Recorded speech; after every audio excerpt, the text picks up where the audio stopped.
My name is Melanie Clarke, and I used to believe that being good, being dependable, being generous, being the one who always shows up meant something, that I counted for something, that I guaranteed at the very least a place at the table. Last Christmas was the year I stopped believing in that lie. The year I finally stopped pretending. It started like any other holiday season.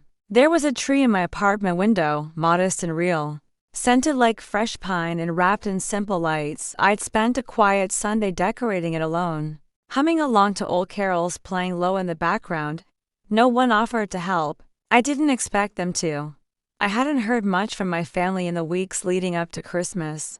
But then again, that wasn't unusual. We weren't the tight-knit kind. We were the kind where some people got called, and others got kept on standby, reachable only when something needed paying, fixing, smoothing over. I told myself it was fine. I had friends, I had work, I had peace, mostly. But then, on Christmas morning, while drinking my coffee in the stillness, I opened my phone to scroll for a bit.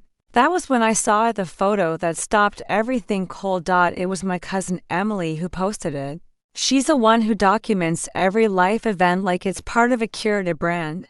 There they all were, my parents, my brother and his wife, my sister Ashley, and even her ridiculous little dog sitting proudly under a huge, glittering Christmas tree in my parents' living room. The same living room I hadn't been invited to step into in over a year. Everyone smiling, holding cocoa mugs like they were cast in some commercial. The caption said something sweet, something syrupy about family love and holiday blessings. I stared at that photo for a long time. My thumb hovered over the screen. I didn't click like, I didn't write a comment. I just sat there, frozen, while something in me, something I hadn't noticed before, began to crack open. No phone call, no message, not even one of those obligatory group texts, just a photo posted like I never existed. My stomach twisted as I took in the tree, massive, elegant, clearly expensive. The very tree I had helped them buy the previous year when money was tight, and the holidays were too much. I covered the cost without hesitation, without question. That's what I did, that's who I was. I told myself back then that it didn't matter, that the joy it brought them was enough for me, that I didn't need to be acknowledged to be appreciated. It's funny how easily we lie to ourselves when we're trying to justify being loved the way we think we deserve. I didn't cry. I wish I could say I did.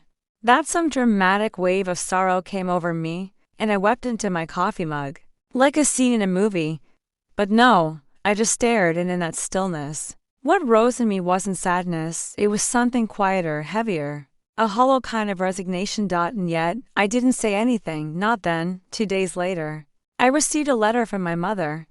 I recognized her tight, elegant handwriting right away. For a moment, some stubborn part of me hoped it was an apology, an explanation, some note saying we missed you or we love you or even I'm sorry. But when I opened the envelope, what fell out wasn't love.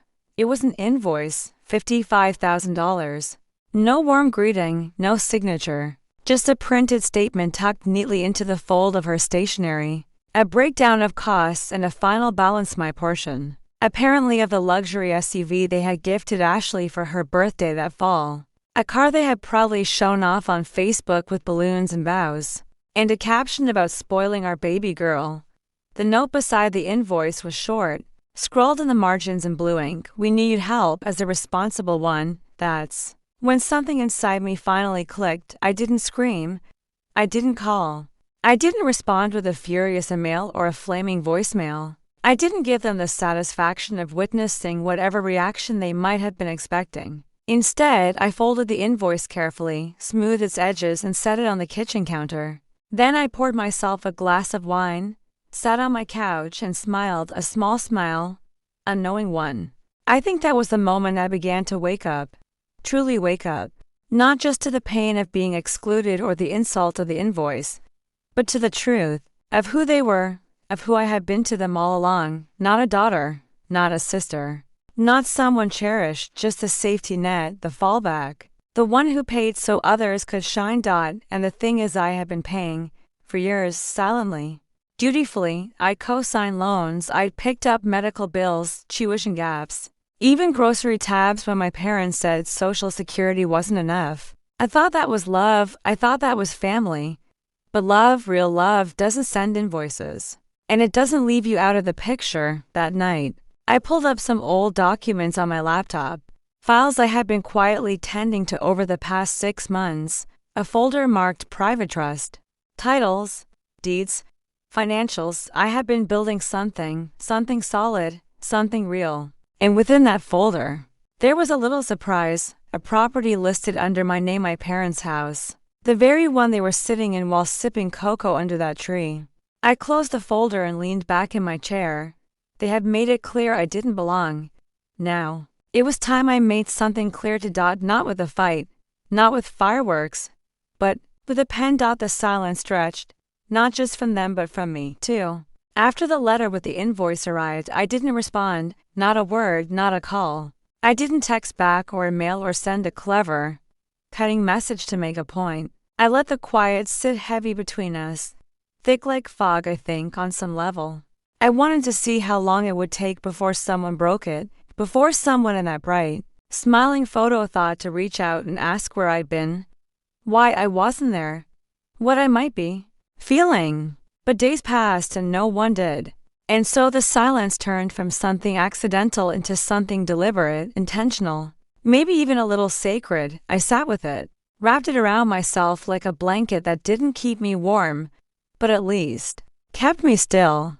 There's a strange kind of clarity that comes in the middle of heartbreak when you stop arguing with it, when you stop twisting yourself into 100 shapes trying to understand how people who raised you, who claimed to love you, could cut you out like you were just some extra line item on a balance sheet. That's what the invoice felt like. In the end, not just a demand for money, but a declaration of my role, my purpose. I wasn't invited to celebrate, but I was still expected to subsidize the celebration. The more I thought about it, the more years began to tumble forward in my mind like a silent film reel. I remembered birthdays where I'd footed the bill for dinner, quietly slipping my card to the waiter so my parents wouldn't feel embarrassed. I remembered the time Ashley wanted to study abroad and our parents just couldn't make it work. So I wrote a check and told her to go chase her dreams. I remembered Christmases where the gifts I gave were met with polite nods, while hers were met with squeals and tears and hugs. I remembered how it always felt like I was watching from the sidelines, holding the camera, making sure everyone else was in frame. The memories weren't loud or dramatic. They were quiet, softly humiliating, and somehow that made them worse. There was no single moment I could point to and say, this is where they betrayed me. It had all happened by degrees, little cuts that I'd ignored, thinking I was just being sensitive, just overthinking, just being too much. But that photo, that damn photo. It was like the universe had framed it just for me, everyone smiling. The dog even had a Christmas sweater. There were stockings on the mantel, 6 of them, one for each family member except me. That part hit the hardest. When I was little, my mom used to hand-stitch our stockings every year. She said it made them special, made them ours. I remember watching her sew the letters of our names in red thread. She did mine first, Melanie, then David, then Ashley. I used to be proud of that I was the first, the eldest, the one she made space for before anyone else. I don't know when my name stopped belonging in that lineup. I tried not to spiral. I reminded myself that I had a life one I built on my own, a career I'd earned without shortcuts, properties I owned, a quiet little circle of people who showed up for me without asking what I could give them. But none of that stopped the sting, because no matter how successful you are, no matter how grown you think you've become, something in you still aches to be chosen, to be wanted without conditions or transactions. I thought maybe David would reach out. He's my brother. 2 years younger. When we were kids, we were clothes-built pillow forts, made up stories, whispered under covers when the house got too loud. But adulthood carved a distance between us. He got married, had kids, became someone I barely recognized. I wondered if his wife thought I was difficult, or cold, or strange. I wondered if she even knew about the years I helped cover his student loans so they could afford a down payment. I wondered if that story had been rewritten in their house, or simply erased. I kept checking my phone, even though I told myself I wouldn't, even though I pretended I didn't care. Nothing came. And yet there was something liberating in the stillness. Like I was finally seeing things clearly, not through the lens of guilt or longing, but through my own tired eyes. For years I'd been spinning my wheels, trying to earn a kind of love that should have been mine freely. I thought if I was generous enough, if I was selfless enough, if I filled every gap and put out every fire, they'd see me, they'd value me. But they didn't, and maybe they never would. That was the hardest part. Not the exclusion, not even the invoice. It was a slow realization that I had loved people who only loved what I could do for them. That night, I poured myself another glass of wine, not because I needed it, but because I wanted to toast to something, to clarity, to survival, to finally seeing things for what they were. Then I opened my laptop again. I went back to the folder labeled Private Trust and stared at the line item that had their address on it. They were still living in a house with my name on the deed, a house I had helped save during one of their many financial panics.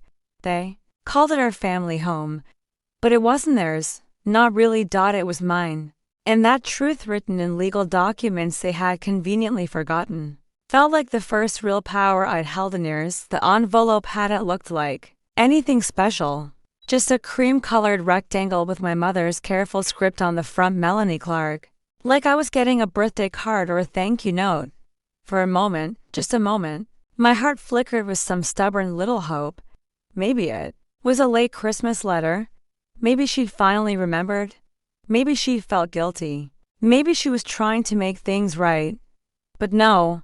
Inside was a single folded paper, crisp and cold. An invoice, real estate style formatting, formal letterhead, detailed line items. Everything typed except for the note at the bottom, scrawled in blue ink, her signature curlicue barely hiding the steel underneath. We need help. As a responsible one, I read it again and again, as if somehow the meaning would change. As if the weight of the absurdity might lessen the more I stared at it. $55,000, that was the remaining balance on a car. A luxury SUV with leather seats, and heated cup holders, and some kind of tech package Ashley had probably chosen herself, spinning in circles in a showroom while our parents nodded indulgently. A gift, they called it, for her 28th birthday. You deserve to ride in style, my dad had joked in the Instagram caption, his arm around her shoulder, while she clutched the keys with manicured fingers. At the time, I'd rolled my eyes and kept scrolling. I didn't even click like. I should have known there'd be a bill. I sat at my kitchen table for a long time, the paper in front of me, my fingers tracing the edge. I felt more numb than angry, more hollow than hurt. The betrayal wasn't sharp, it was dull, the kind that accumulates like dust in corners you stop bothering to clean. I wasn't shocked, that's what made it worse. I wasn't even shocked, because this had always been the pattern. I was a fixer, the one with the spreadsheet and the savings account, the one who remembered birthdays and booked flights home, and called on Father's Day, the one who sent checks when the furnace broke and never asked to be paid back, the one who showed up. Ashley was the baby, the golden child, the whirlwind everyone adored, even as she stumbled through mistakes with reckless charm. She was chaos in high heels, always behind on rent, always full of stories and apologies and demands. And yet, somehow, she always landed on her feet with a safety net someone else had stitched.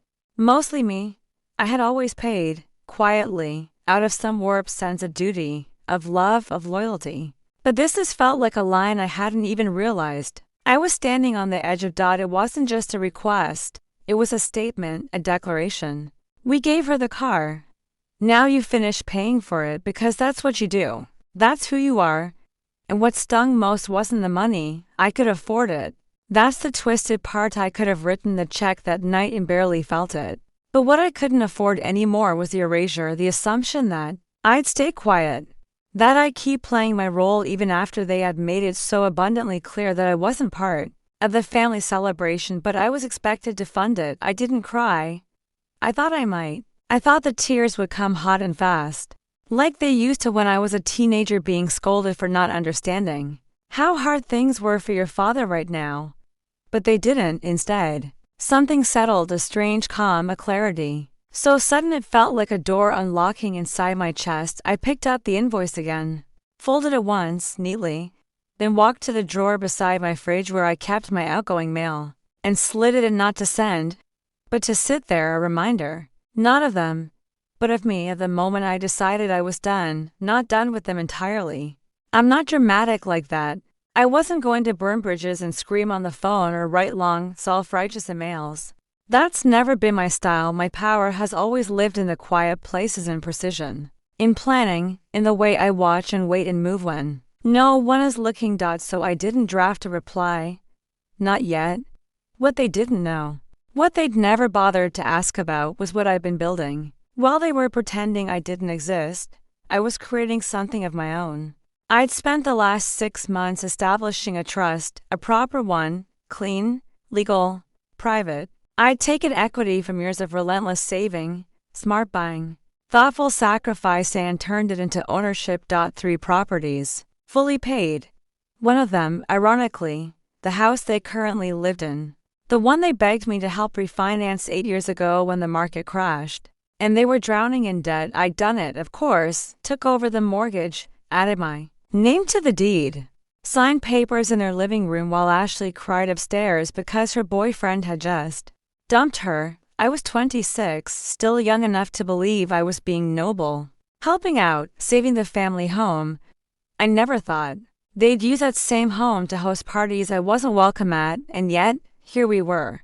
I pulled out the trust documents on my laptop, clicked through the folders. The house was their clearest day. Clarke Trust, property number 2. My name on every line, their address under my control.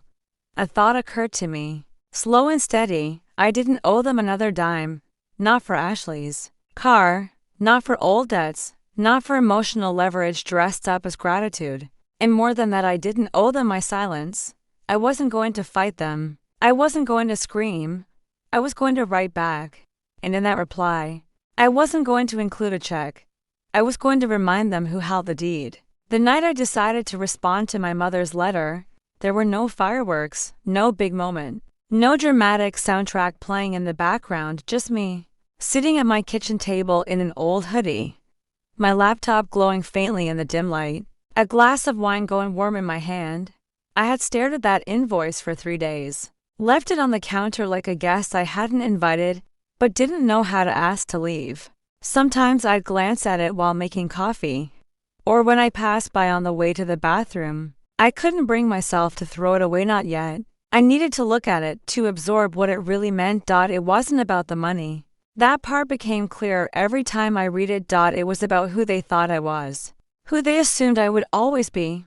I played the role so well for so long, calm, capable, responsible, agreeable, the one who answered the phone no matter the the one who sent money even when no one said thank you, the one who made sure things got fixed. That Christmas tree last year, the one in the picture I wasn't in, I'd paid for it, ordered it, arranged delivery. I wasn't even thanked. I think, deep down, I knew then that something was broken, but I hadn't let myself face it fully until now. And yet, the moment I decided to respond was oddly quiet, like slipping into cold water and realizing, after the first shock, that you could float there. I opened a blank email, just stared at the screen for a while, not typing. My fingers hovered, but I didn't rush it. I wasn't angry, not in the way they might expect.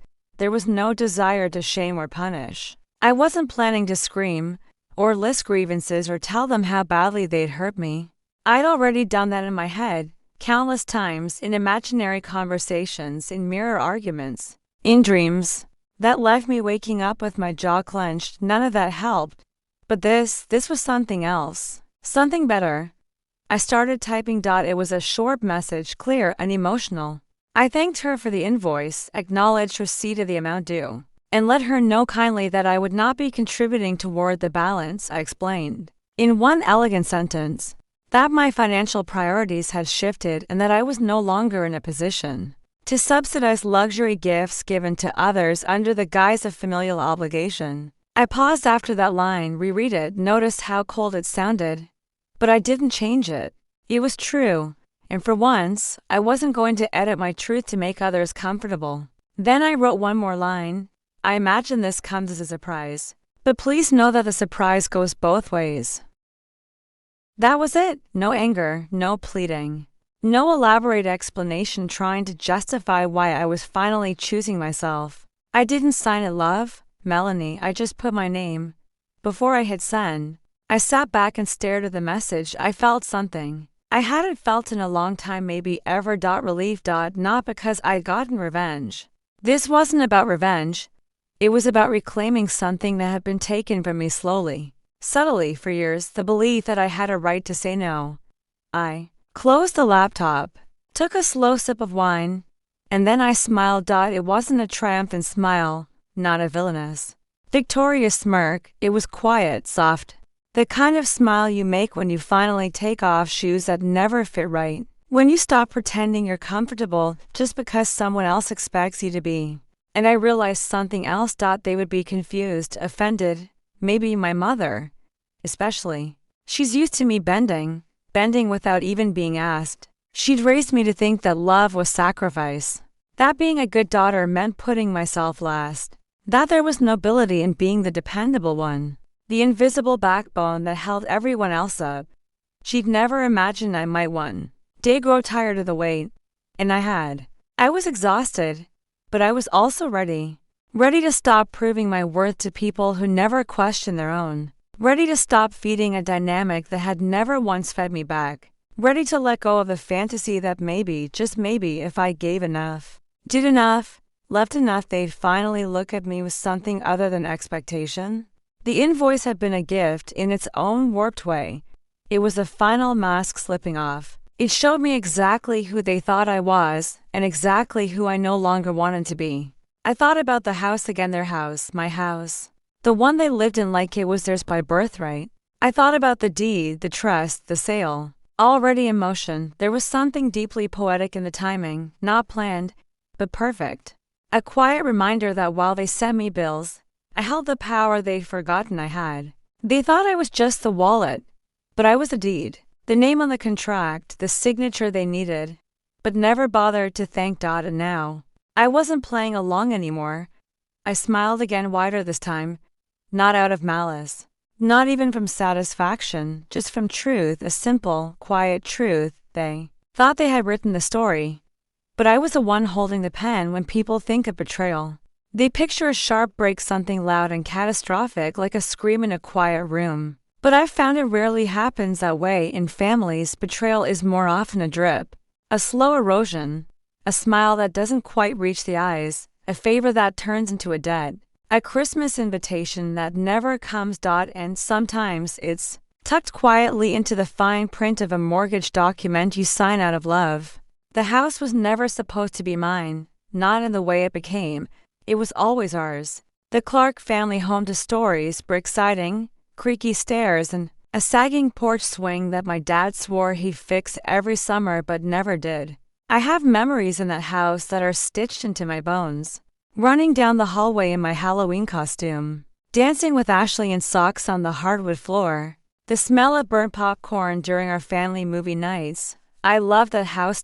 So, when the 2008 crash came, and my parents found themselves drowning in a sea of bad decisions and ballooning debt, I didn't even hesitate. I was 26, just starting to find my footing financially. I had a decent job, decent credit, and a deep-rooted desire to save things, people, places, memories. They came to me, almost sheepishly. My mother cried, my father paced the room, pride cracking like ice beneath his shoes. Ashley didn't say much, just scrolled through her phone, bored. They asked if I could help refinance the mortgage. Just for a few years, my dad said, just until we catch our breath. They said it would still be theirs. I would just be on paper. I signed the documents a week later. No lawyer, no advisor, just trust, just family. That was the beginning of the fine print.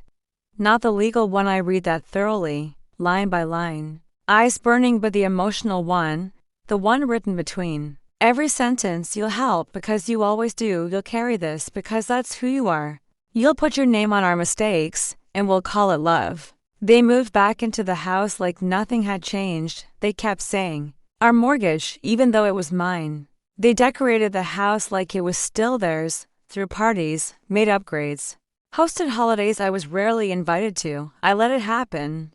I told myself it didn't matter. I wasn't doing it for credit or control. I was doing it because I Couldn't stomach the idea of my childhood home being foreclosed. I couldn't bear the thought of them being displaced for years. I paid the property taxes myself when they forgot. I made repairs, I fielded calls from insurance companies. And every time I brought up the idea of selling, of changing the arrangement, my mother would get quiet, my father would go cold. Ashley would roll her eyes and say, "God, you're so dramatic." So I stayed silent. I let the resentment harden. I watched from the edges while they hosted birthday parties and engagement celebrations in my house, acting like I was a weird cousin who lived too far away to be involved. I started to notice the ways I've been erased not just from holidays or family photos, but from the narrative. When people asked how they managed to keep the house after the recession, my mom would say, "We got lucky." My dad would shrug.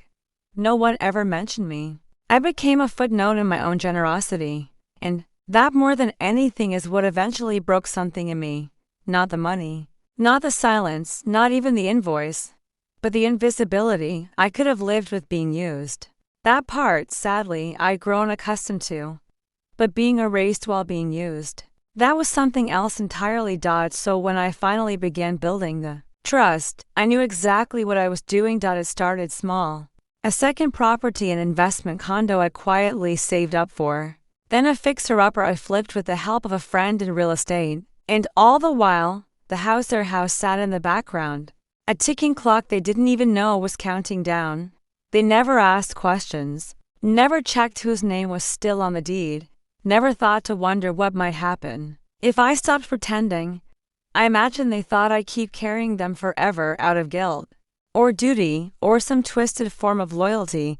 But love without acknowledgement turns into something else. It decays, and once it rots, it doesn't grow back. So when I got the invoice, when my mother sent me a literal bill, like I was a bank, not her daughter, it wasn't just offensive, it was clarifying. It reminded me of all the fine print I had ignored over the years, the unspoken rules, the expectations. The house may have held their memories, but the title still held my name. And that mattered more than they realized, more than I'd allowed myself to believe. So I did what I had every legal right to do. I listed it quietly, efficiently, without drama. The trust handled the transaction. The sale went through a small firm that specializes in private family-owned transfers. No for sale sign on the lawn. No notice to them until everything was finalized. They received the certified letter on New Year's Eve. 30 days to vacate. I wasn't home when the call came in. I saw the voicemail notification light up on my phone and knew exactly what it was. I didn't listen to it that night. I poured myself a glass of champagne, toasted the silence, and let the new year wash over me like a soft tide. It was done, not out of revenge, not even out of anger, but because sometimes the fine print tells a story louder than any letter ever could. There was a moment, just after I signed the final set of documents, when I sat back in my chair and let my hands rest flat on the table. It was quiet, just the faint hum of my laptop and the soft creak of the radiator in the corner of the room. I closed my eyes and let out a breath I hadn't realized I'd been holding for years. The house was no longer mine, and yet, for the first time in my adult life, I felt like something finally was. I thought there would be a rush, some dopamine spike, some thrill of pulling off a power move I never imagined I was capable of. But instead, I felt still, calm. It was like untangling a knot that had sat just beneath my ribs for over a decade.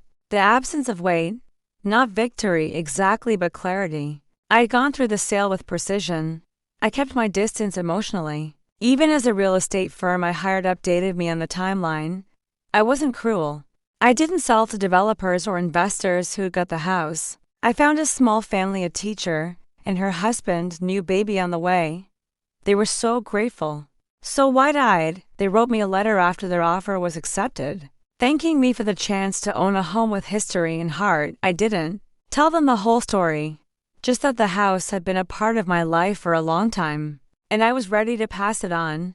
There was something poetic in that.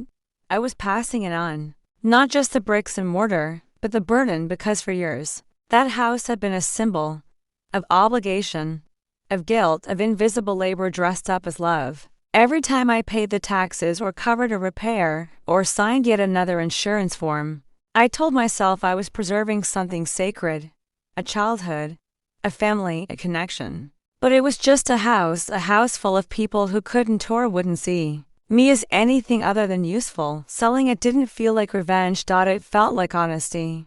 The transfer closed on December 28th.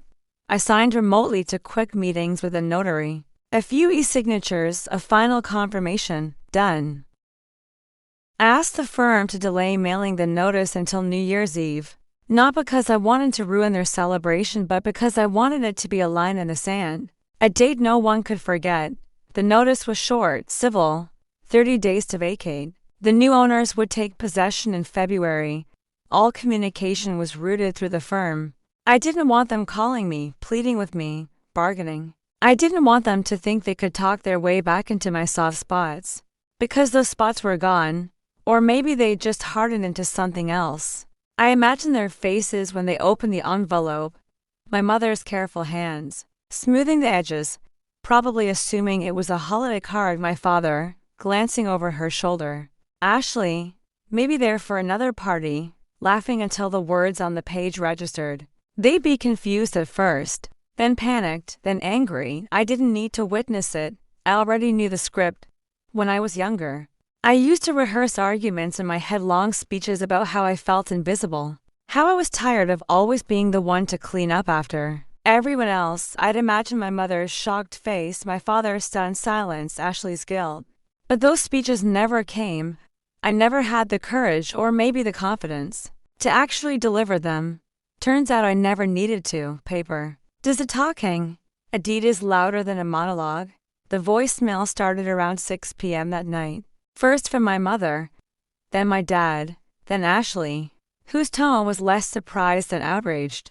As if the whole thing had inconvenienced her. As if my decision to sell my own property was a betrayal of some unspoken rule she'd never felt bound to follow herself. I didn't listen to them all. I saved a few, though, just so I'd never forget how quickly affection turns to entitlement, how fast your family becomes. How could you? They didn't ask why. Not really, because deep down, they knew. Even as they cursed or pleaded or accused me of cruelty, they knew. They had forgotten who owned the pen. They thought I would always be the one to bend, to forgive, to fund. They hadn't noticed how quiet I'd gone, how still. But silence is its own language, one they'd never bothered to learn. And now it was speaking for me. I spent New Year's Eve alone. No parties, no champagne countdowns, just me, a bowl of soup, a book, and a candle flickering gently beside the window. I watched the snow fall like a lullaby. I let the silence stretch. I didn't need noise. I didn't need anything. I had myself. I had a future that no longer involved buying my way into love, that was never unconditional. And most of all, I had closure. Not the kind people write about in self-help books. Not a healing conversation or a family sit-down where everyone cries and hugs and promises to do better. No. My closure came with a notarized signature and a tracking number. My peace came in the form of a manila envelope arriving right on time. Sometimes the cleanest goodbyes are the ones where no one says a word. I didn't check my phone at midnight. I knew the messages were waiting. I could feel their heat even through the silence. But I refused to let their noise infect my peace. Not that night. Not the night I reclaimed it all. Instead, I watched the snow fall outside my window like slow, deliberate punctuation. It was quiet, still. Exactly how I wanted to enter the new year, not with noise or confetti or champagne flutes clinking against false laughter, but with truth. Mine. The certified letter had been delivered at 4:17 p.m. New Year's Eve. I knew the timing because the real estate firm had mailed the delivery confirmation.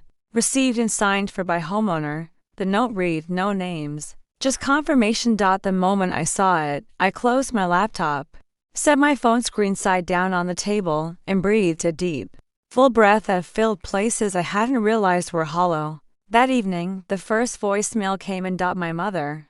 I didn't answer, of course. I didn't need to. She left a message, her voice tight, controlled. That tone she used when she was trying not to cry but wanted everyone to know she could have pushed. Melanie, we received something today. I'm not sure what's going on, but I assume there's been a mistake. Please call me back. She didn't say love you. She didn't even say goodbye. I let it sit. A second message followed, this time from my father. He didn't leave a message, just a missed call. Then another. I imagined him standing in the living room of the house he no longer owned, phone in one hand, notice in the other, his face reddening with confusion, then frustration, then shame though. Knowing him, he'd skip the shame and go straight to blame. Ashley's message was last, around 9:30 p.m. She didn't start with hi or hey, she just launched in, "What the hell, Melanie?" Classic Ashley, all impulse, no reflection. She went on. Called the decision cruel. Said I was ruining mom and dad's life, said I had no right. That part made me laugh softly, bitterly, no right. As if they hadn't been living rent-free in a house with my name on the deed. As if they hadn't erased me from their lives and then turned around to demand I fund their celebrations. I didn't delete the message, I didn't respond either. I just listened, then let it disappear into the phone's memory like a leaf caught in wind. The next morning, a group email came in from my mother. Subject: urgent clarification required. It was her way of being formal when she was furious. A string of carefully chosen words masking the emotional chaos beneath. She asked if I was aware of the notice, asked if I had authorized it, as if I might say no. Must be a mix-up, someone forged my signature. She asked if we could pause the process while the family had a conversation. She did not apologize. She did not ask how I was. She did not acknowledge the photo I wasn't in, the invoice she had sent. She simply assumed that this discomfort would bring me running. It didn't. I drafted a response the following evening. I kept it short, clean, just a few sentences. Yes, I authorized the sale. Yes, the notice is valid. No, I'm not available for a family meeting. I didn't offer explanations. I didn't soothe their bruised egos. I didn't try to soften the blow with "I love you" or "I hope you understand," because I wasn't sure I did love them, at least not in the way I had before. Not in the way that made me keep paying for their comfort at the cost of my own peace. And no, I didn't hope they understood. Understanding would require accountability. And I wasn't holding my breath for that anymore. The reply I got the next day was longer. It rambled. Emotional blackmail disguised as concern. "We're just worried about you. This is so out of character. We know you've been under stress, maybe not thinking clearly." They were trying to reframe my clarity as instability, because it was easier to believe I was unraveling than to face the fact that I was finally setting boundaries. I didn't respond. Let them sit with the discomfort. Let them feel the silence I lived in for years. Let them wonder how someone like me, quiet, generous, ever reliable, could become someone capable of walking away. The truth is, I hadn't changed overnight. This wasn't an impulsive decision. It was 1,000 tiny moments accumulating into one clear line. It was years of being left out and used up. It was realizing that no one was ever coming to rescue me from the role I was cast in, and I'd have to write myself out of it. So I did. With paperwork. With a sale. With silence.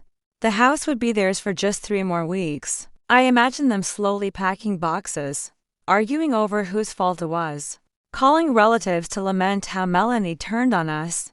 They'd rewrite the story, of course, make me the villain, paint themselves as blindsided victims. Let them. I'd spent too long trying to be the good daughter, the good sister, the one who gave without keeping score. But good daughters don't get invoices for $55,000. Good sisters don't get erased from Christmas photos. Good people deserve more than quiet suffering in the name of love. So I let the notice stand. 30 days, ticking down. And for the first time, I didn't feel guilty. I felt free. The house was never just a house. That much was clear now. It was a symbol, a set piece. The stage where my family performed the illusion of unity, comfort, and old-world values. Holidays, birthdays, announcements, all of it happened in that house. And now that it was slipping through their fingers, their entire sense of order was unraveling. And still, no one said they were sorry. Not once. Not my mother, whose voice trembled in voicemails but never bent toward apology. Not my father, who seemed to think his silence was noble, when really it was just his way of letting the women do the emotional labor. And not Ashley, who rotated between pretending it wasn't happening and then lashing out like it was all somehow My fault. She sent me a text on a Tuesday afternoon, the first message from her since New Year's Eve.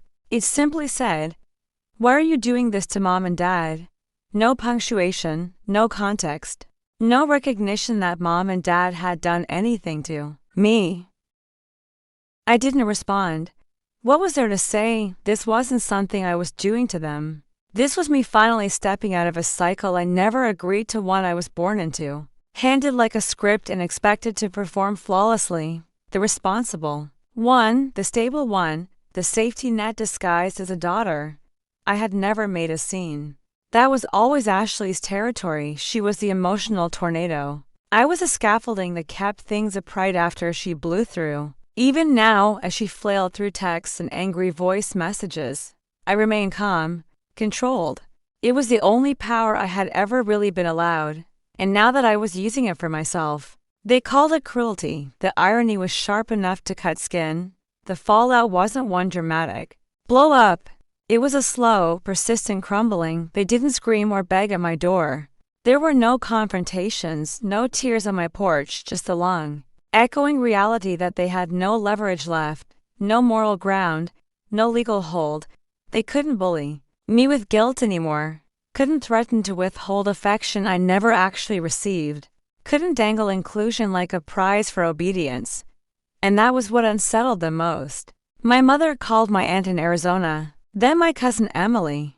I knew because I started getting texts from people I hadn't heard from in months, sweet on the surface, but heavy with suggestion. "Hey stranger, just thinking of you. You doing okay? I heard things are a little tense with the family. I'm sure it'll blow over. You've always been the glue, the glue."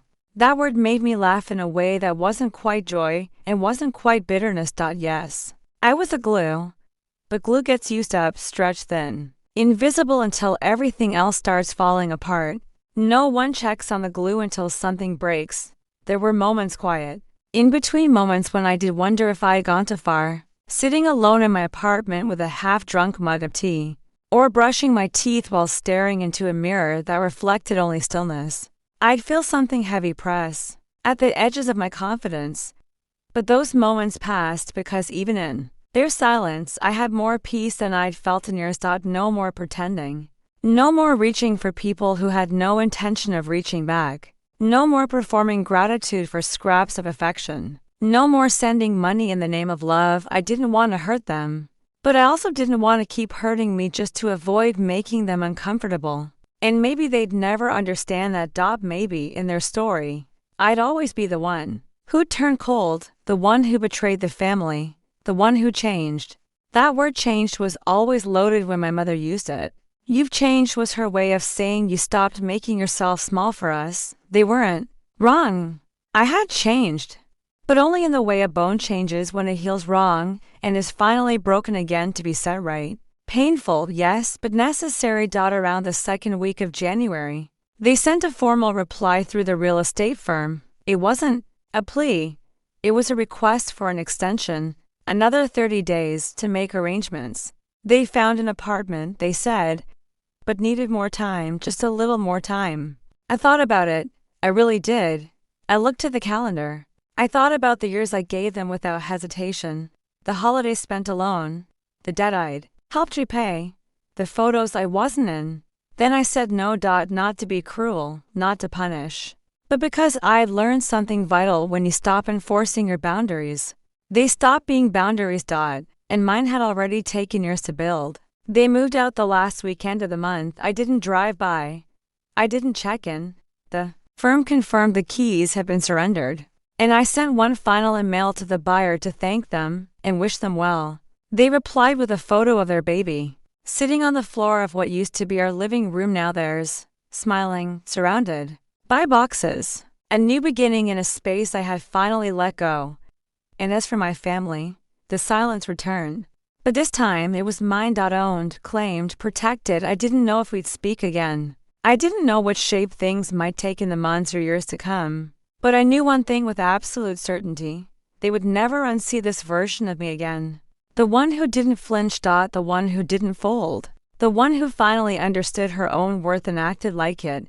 There comes a moment after the storm, after the fallout, After the silence settles when you have to decide what the story is going to be. Not the version they'll tell at gatherings or spin in phone calls to distant relatives. Not the one that makes you the villain, or the misunderstood daughter, or the bitter sister who just snapped. Your version. Your truth. That moment came to me quietly one morning, while I was folding laundry. It was a small, ordinary moment, the kind you'd miss if you weren't paying attention. A pair of socks, a sweater still warm from the dryer, soft light coming in through the kitchen window, and in the middle of it all, the realization that I wasn't waiting anymore, not for an apology, not for understanding, not even for closure. I'd already written my ending. Theirs would be different, I knew that. They'd rewrite the chapters. They didn't gloss over the parts where they forgot me.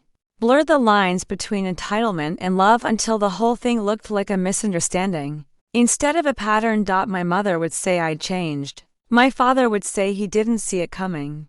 Ashley would say she always knew I was cold beneath the surface. They'd tell themselves whatever they needed to stay comfortable. But I had stopped writing for them. It took me years to see it that I was allowed to edit the story. That I didn't have to carry the version I was handed at birth like a script etched in stone.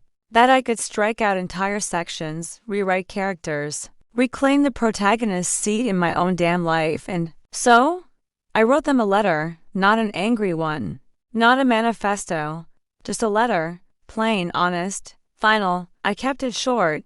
I'm not angry, I wrote. I'm not bitter, I'm just done pretending for years. I was told directly and indirectly that love meant sacrifice, that being part of this family meant funding other people's dreams and shrinking my own. That silence was strength and resentment was duty. You mistook my compliance for consent. You mistook my support for obligation. You mistook my love for a blank check. And when I finally stopped paying, you called it betrayal. This isn't revenge. This is release, for both of us. I hope someday you see that I didn't sign it, love. I didn't sign it yours, I just put my name, not because I was angry, but because I didn't owe them anything more than the truth. That was the only real gift I had left to give. I printed the letter, sealed it, and mailed it the same afternoon. No tracking, no fanfare. I didn't wait for a reply. What I was doing wasn't about being heard. It was about hearing myself finally, fully, without interruption.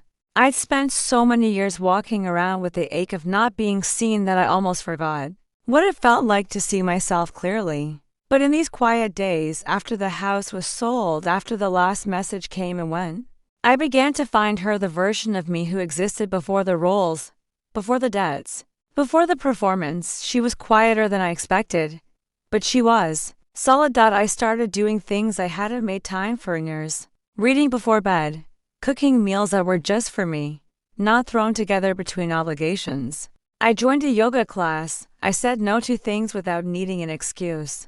I made plans with people who didn't expect me to rescue them, just to show up as I was. And slowly, the story I'd been living began to change, not all at once, but enough that I could feel the ground shifting beneath me. I started to write again, not just emails or letters or real estate contracts, but real writing. The kind that had once lit me up before life became all bills and budgets and damage control. Pages about women like me. Women who carried too much for too long. Women who woke up one morning and decided to put it down, not with a bang, but with a breath. There was power in the rewrite because it meant I wasn't stuck. I wasn't defined by their version of events. I didn't have to be the good daughter, or the martyr, or the one who always understood. I could be complex. I could be flawed. I could be human. I could be free. And in that freedom, I found forgiveness, not for them, not yet. Maybe not ever, but for myself, for the years I gave too much, for the way I clung to the hope that they would see me, for all the times I made myself small and called it strength. I forgave the girl who thought love had to be earned. She didn't know any better, but I do now. So I write, I walk, I live. Not waiting for redemption. Just living in the truth of what I chose. The story is mine now, and I'm finally writing it in ink. The holidays came around again, as they always do. Time doesn't care whether you're ready. It moves, steady and indifferent, pushing you forward whether you're healed or not. But this time, I met December with a stillness I hadn't known before. No anxiety. No scrambling to book flights or ship gifts or chase inclusion like a child. Chasing the tail of something always just out of reach. I didn't refresh group chats. I didn't check social media for clues about whether I'd be invited. I already knew the answer and it no longer bruised. There was no invitation. No text, no call. And for the first time, I didn't take it personally. I didn't ache with the old wound of being left out. I didn't spiral through memories of what ifs or bargain with myself about how maybe next year I could do something different. I simply made other plans. My kind of plans. I bought a tree, a small one, real pine. Slightly lopsided, but charming in the way that real things often are. I decorated it slowly, with no theme or color scheme, just old ornaments I'd kept for myself and a few new ones I picked up on a whim, not to impress anyone, not for Instagram, just because they made me smile. A ceramic fox, a hand-painted skyline, a silver M I cooked for myself, freely cooked. Not just meals thrown together because I was too tired or too used to being alone at the table. I lit candles, played music. I invited a few friends over, people who saw me, who didn't expect me to be anyone other than who I was. No performance. No debt. Just presence. We drank wine and played cards. One of them brought a dog who promptly stole a cookie from the counter and spent the rest of the evening being smug about it. We laughed. Not the brittle, careful kind of laughter that happens at tense family dinners, but the belly-deep kind that loosens something inside you you didn't even know was clenched. At one point, someone asked about my family. There was no weight in the question, just curiosity. I told them the truth, that things were complicated, that I'd made a choice, that I had drawn a line where no one else had thought to, that it had cost me, but only things I no longer needed to carry. They nodded. They understood. More than that, they didn't need more. No probing, no judgment, just acceptance. And later, when everyone had gone and the quiet came back, not the kind that haunted, but the kind that comforted, I stood in the glow of the little tree and let myself feel what I had been too afraid to want for years. Peace. Not perfection, not some Instagram-worthy miracle, just a gentle knowing that I didn't have to prove anything anymore, that I didn't need to be anyone else to be enough. I'd thought for so long that Christmas was a test, a measuring stick for belonging. If you weren't included, you weren't loved. If you weren't asked, you didn't matter. But none of that was true. Love doesn't come with conditions. Family isn't ownership. And peace isn't something anyone gives you. It's something you give yourself. The moment you stop pretending, the absence of others is a reflection of your worth. I thought of them that night. My mother, my father, Ashley. I wondered what kind of tree they had this year. Whether they found another house, if Ashley still had the car. If they sat together and talked about me in hushed tones or angry ones or not at all. I didn't feel angry anymore. Just distant, like watching a movie I used to love but could no longer remember the plot of, and still, in some strange way, I hoped they were okay, that they found whatever comfort they needed. Even if it wasn't in me. I poured one last glass of wine, curled up on the couch in a blanket that smelled like lavender and pine. The room was warm, the light soft, the silence mine. This was not the kind of Christmas I grew up with. There were no traditions passed down, no parents asking about work, no sister demanding attention, no boxes with my name in cursive scrawled across shiny paper. But this Christmas didn't ask me to perform. It asked me to be still. To breathe, to sit in the truth of who I'd become, someone who loved deeply, but no longer at the expense of herself, someone who could walk away without needing applause or revenge, someone who had learned, finally, that being left out of a room where your value is invisible isn't lost, its freedom. So I smiled, not because everything was healed, but because I was no longer pretending it had to be.